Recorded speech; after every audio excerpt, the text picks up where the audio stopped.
Also, one thing I want to touch on, and I apologize for being away for some time under the weather, but there's a lot of things I'm going to touch on.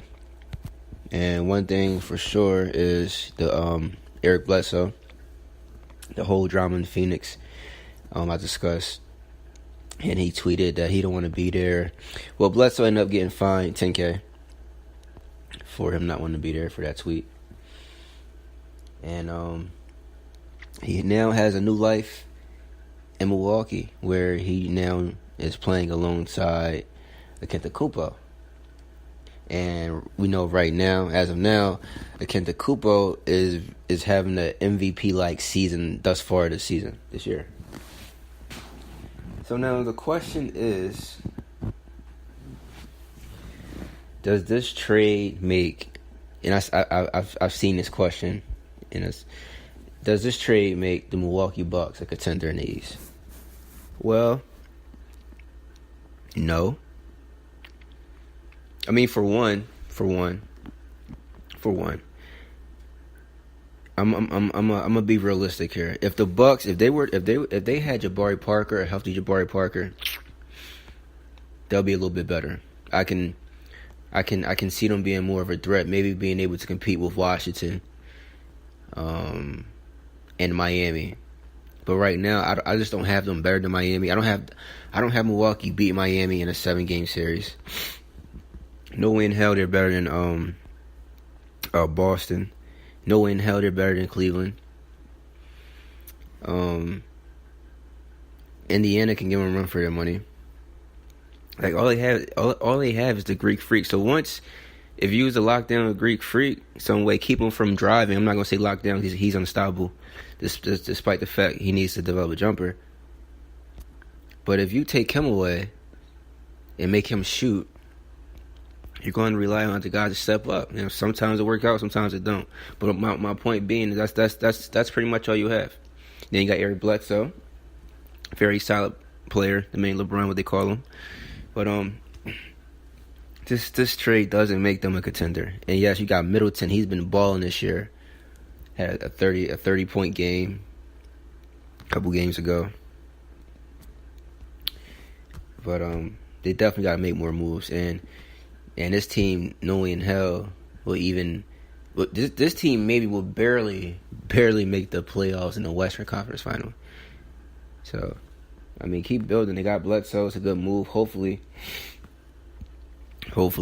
and I doubt it will. This doesn't take away from Antetokounmpo's MVP performance or MVP-like season, which I don't think it will, but it'll definitely will help take the edge off him.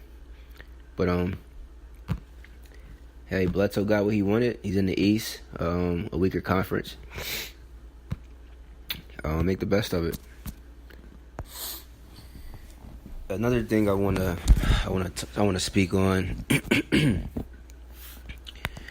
the team and the player right now that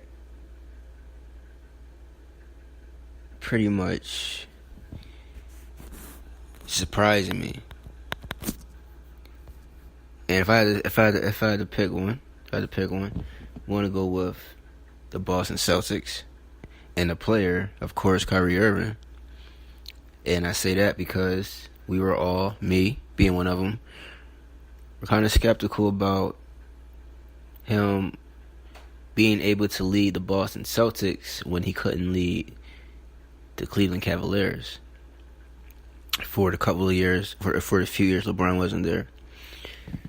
Now, the first game of the season, he loses Gordon Hayward. So now he's pretty much, he's their closer. He got a bunch of young, unexperienced guys. And I'm going to give him his props. I give Kyrie his props. He's leading his team. He looks like a vet. He's a vet, of course. But he looks like a vet who's been carrying teams for like it's amazing to watch. I'm really impressed, and I really want to give my respect to Kyrie Irving. And the Boston Celtics are hot right now. Winners of 10 straight. They just defeated Los Angeles Lakers, and in that game, Baines had a huge game, 26-8, stepped up huge for the C's. But man, Boston Celtics. Wow. Salute. A team who I'm pretty much disappointed in. That's tough. A team who I am disappointed in. Oh, another team. I'm sorry. The New Orleans Pelicans. Now, I'm like, all right, all they got is AD and DeMarcus Cousins. I'm not sure about Drew. I love Drew. He's a former Sixer. I loved when he was in Philly. Good two-way guard. More strong on the defensive side. Plays hard. But man, and Drew had 37 last night, right? 30 plus, something like that. But man, they're AD and Boogie. I'm not shocked. I'm not surprised. Like, AD and Boogie are dropping buckets. I'm not. No. I just thought that the wins would be much less. I thought they would start off like the Dallas Mavericks, and which is who I'm shocked at their slow start. That was my team I was going to mention next, who I'm very disappointed in. But I thought that the Pelicans would start off around a sluggish start, 2-10 start, 1-1, 3-1. But Boogie and AD, it's like these guys been playing with each other for a while. They're giving each other space to work. It's like one get the ball, the other one pretty much gets out the way, or they just know where to be. And like it's in rhythm. It's beautiful to watch. It's like art. It's crazy. And just imagine once they get Rajon Rondo back. Then you got Rondo. Then you got Drew. Hello, similar games. Rondo just have better vision. But this is going to be crazy. It's going to be crazy. No, I'm not saying they're going to go out there and beat the Warriors in a 7-game series.